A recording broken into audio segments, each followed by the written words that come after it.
ముందు ఈ అమ్మాయికి ఒక ఒక అబద్ధంతో కూడిన పెళ్లి జరిగింది.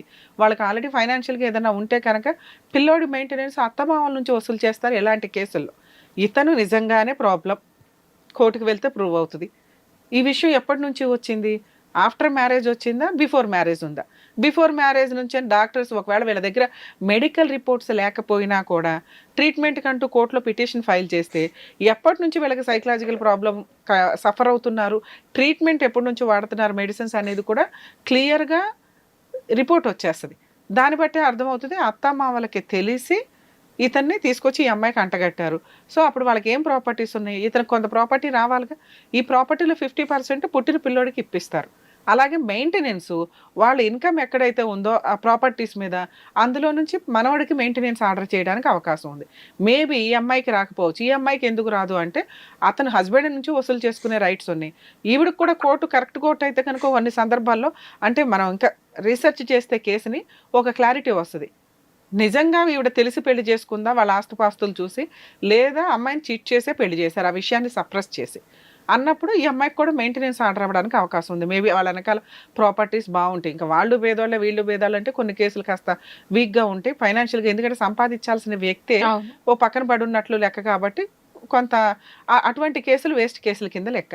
సో, ఇప్పుడు మౌనిక గారి కేసు ఎలా ఉందో ఒకసారి విందాం. ఎందుకంటే ఈవిడ లీగల్‌గా వెళితే పోలీస్ స్టేషన్‌లో కేసు తీసుకొని అనటం కుదరదు. ఒకవేళ వాళ్ళు తీసుకోకపోతే ఇప్పుడు నేను చెప్పిన విధానంగా అడ్వకేట్ ద్వారా ప్రైవేట్ కంప్లెయింట్ ఫైల్ చేసుకోవడం. అత్తమామల మీద, హస్బెండ్ మీద. 2 మెయింటెనెన్స్ కేసు కూడా వేసుకోవాలి ముగ్గురి మీద. ముగ్గురిలో ఎవరేంటి అనేది వాళ్ళే కోర్టుకొచ్చి చెప్పుకుంటారు. వాళ్ళ ఓకే. ఫైటింగ్ కూడా మనమెందుకు చేయడం? అర్థమవుతుందా? 3 ఇట్లాంటి కేసులు మ్యూచువల్ డైవర్స్‌కి వెళ్ళటం బెటర్ ఆప్షను. మ్యూచువల్ డైవర్స్ అనేది లాస్ట్ ఆప్షన్‌గా పెట్టుకోవాలి. ఎందుకంటే ఏ సెటిల్‌మెంటు అవ్వకుండా మ్యూచువల్ డైవర్స్‌కి వెళ్ళటం అనేది జరిగే పని కాదు. ఒక్కసారి మ్యూచువల్ డైవర్స్ అంటే ఇంక భవిష్యత్తులో ఏ కేసులు వేయడానికి పనికిరాదు. ఎందుకంటే ఇప్పుడే ఇవ్వనోళ్ళు అప్పుడెప్పుడో ఇస్తారనుకోవడం దండగ. మ్యూచువల్ డైవర్స్ ప్రాసెస్‌కి వెళ్ళిపోయినాక పిల్లోడు హక్కులు కూడా కొలాప్స్ అవుతూ ఉంటాయి కాబట్టి వీళ్ళేం చేయాలి అంటే ఖచ్చితంగా 498 కేసు, మెయింటెనెన్స్ కేసు ఫస్ట్ ఏసుకోవాలి. ఇవి వేసుకుంటేనే మ్యాటర్ సెటిల్మెంట్‌కి రావడానికి అవకాశం ఉంది. ఇన్ కేస్ సెటిల్మెంట్‌కి రాకపోతే అప్పుడు డైవర్స్ కేసు ఈవిడ ఇండివిడ్యువల్‌గా వేసుకుంటదా ఏంటి అని చూడాలి. ఒకవేళ ఈ 2 కేసులు వేసినప్పుడు మాక్సిమం చాలా కేసుల్లో సెటిల్మెంట్‌కి వస్తారు. ఎందుకంటే వీళ్ళ వైపు చాలా మిస్టేక్ ఉంది. ఈ అమ్మాయికి ఈ బాబుకి తనకి ఎంతో కొంత పర్మనెంట్ ఎలిమినీకి కొంత అమౌంట్ ఇచ్చి వదిలించుకోవాలని చూస్తారు. తినకి కొత్త లైఫ్ వస్తది. ఫర్దర్‌గా చూసుకోవడం బెటరు. అలాగే ఈలోపు కొంచెం పిల్లోడు ఏజ్ ఏమన్నా పెరిగితే కనుక పిల్లోడికి కూడా ఒకసారి డాక్టర్స్‌కి చూపించడం బెటరు. ఎందుకంటే ఇదేమన్నా పిల్లోడికి రావడానికి అవకాశం ఉందా ఓకే. అనే సిట్యుయేషన్ మీద. సో, ఇప్పుడు మౌనిక గారితో మాట్లాడదాం. మౌనిక గారు అర్థమైందా అండి ఇప్పుడు నేను చెప్పింది? అర్థమైంది మేడం. ఇప్పుడు మీరు అడిగేదేంటంటే ఒకసారి మా హస్బెండ్ వాళ్ళతో మాట్లాడండి. వాళ్ళేమంటారో వినండి అంటున్నారు. అట్లా అని కాదు మేడం. ప్లీజ్ మేడం అక్కడికి రప్పించండి. వీళ్ళు వినరు మేడం. నాకు సపోర్టింగ్ అసలు ఎవ్వరు లేరు. మా వినండి, ఫ్యామిలీ వినండమ్మా. మీరు పోలీస్ ఎడ్యుకేటెడ్ స్టేషన్‌కి పిలిచినాకే వాళ్ళు రాలేదు అంటే టీవీ షోలకొచ్చి సెటిల్ చేసుకునే బ్యాచ్ కాదు వాళ్ళు. మేమిప్పుడు కూడా ట్రై చేస్తాము. మీరు కంగారు పడకండి. మేము ఫోర్స్ చేసి బలవంతంగా వాళ్ళని లాక్కొచ్చి టీవీ షోలో కూర్చోపెట్టలేమమ్మా. అర్థమవుతుందా? 2 మీరు ఇలా చేయడానికున్న ఆప్షన్ పోలీస్ స్టేషన్‌లో మీరు కేసే వేయలేకపోవడం వల్ల మీరంత ఇబ్బందిగాను మీకేదో లాస్ అయినట్టుగా మీరు మాట్లాడుతున్నారు. మీ హక్కులు ఇంకా అలాగే ఉన్నాయి. మీరు ప్రాపర్ వేలో వెళ్ళకపోవడం వల్లే మీకు ఈరోజు ఇట్లా బాధపడాల్సిన పరిస్థితి. మీరిప్పుడు పోలీస్ స్టేషన్‌కి వెళ్ళినా వాళ్ళు మీ కేసు తీసుకోరు. ఎందుకంటే ఏవేవో చెప్పేశారు పోలీసులకి. లీగల్‌గా చెప్పకూడని విషయాలు చెప్పేశారు. ఇప్పుడు మీరు చేయాల్సిన పని త్రూ అడ్వకేట్ ద్వారా ఫస్ట్ ఒక లీగల్ నోటీస్ పంపించండి. మెయింటెనెన్స్ కోసం. మేడం నేను అడ్వకేట్ ఫీజులు ఇవి అవి పెట్టుకోలేనండి అంటే ఏదన్నా ఒక చిన్న లాయర్ ద్వారానన్నా ప్రొసీడ్ అవ్వండి.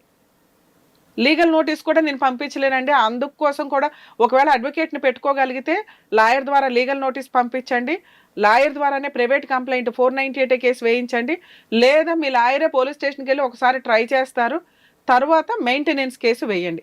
ఈ 2 కేసులు నడుస్తూ ఉండగా మీ మ్యాటర్ సెటిల్మెంట్‌కి వస్తది. మీరు కంగారు పడాల్సిన అవసరం లేదు.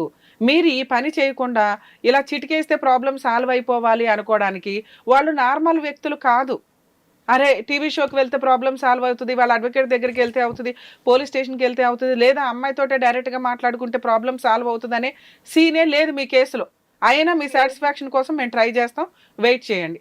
లీగల్ ప్రాసెస్‌లో ఒకవేళ మీరు అడ్వకేట్‌ని కూడా పెట్టుకోలేకపోతే పోలీస్ స్టేషన్‌లో కేసు తీసుకోలేదని సఖీ కేంద్రాలు ఉంటాయమ్మా. మీరేదైతే తెలంగాణలో ఉన్నారో మీ జ్యూరిస్డిక్షన్ సఖీ కేంద్రంకి వెళ్తే మీకు అక్కడ కూడా వాళ్ళు కేసు రిజిస్టర్ చేసి విత్ మెయింటెనెన్స్ తోటి ప్రొసీడింగ్స్ నడిపిస్తారు.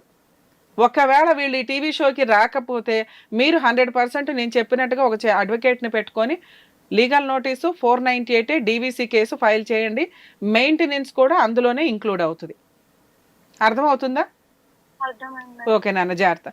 మేడం, ఇది మనం వింటే అర్థం అవుతుంది. యాక్చువల్గా సైకలాజికల్ ప్రాబ్లమ్స్ పెట్టుకొని పెళ్ళిళ్ళు చేసేసిన తర్వాత ఇప్పుడు ఈ అమ్మాయి కూడా మేబీ ఆ చక్రంలోనే తిరిగి తను కూడా అట్లాగే డిప్రెషన్లో ఉంది. తనకేం ప్రాబ్లం లేదు కానీ డిప్రెషన్ అంటే కరెక్ట్ డెసిషన్స్ తీసుకోవడానికి ఓపిక లేకపోవడం, నిస్సహాయత, నాకేమీ రాదేమో అని ఆల్రెడీ ఆవిడకి సైకలాజికల్గా తినిపడేశారు జనాలంతా. సైకలాజికల్ ప్రాబ్లం ఉన్నంత మాత్రాన కేసుల నుంచి తప్పించుకోవడం కుదరదు.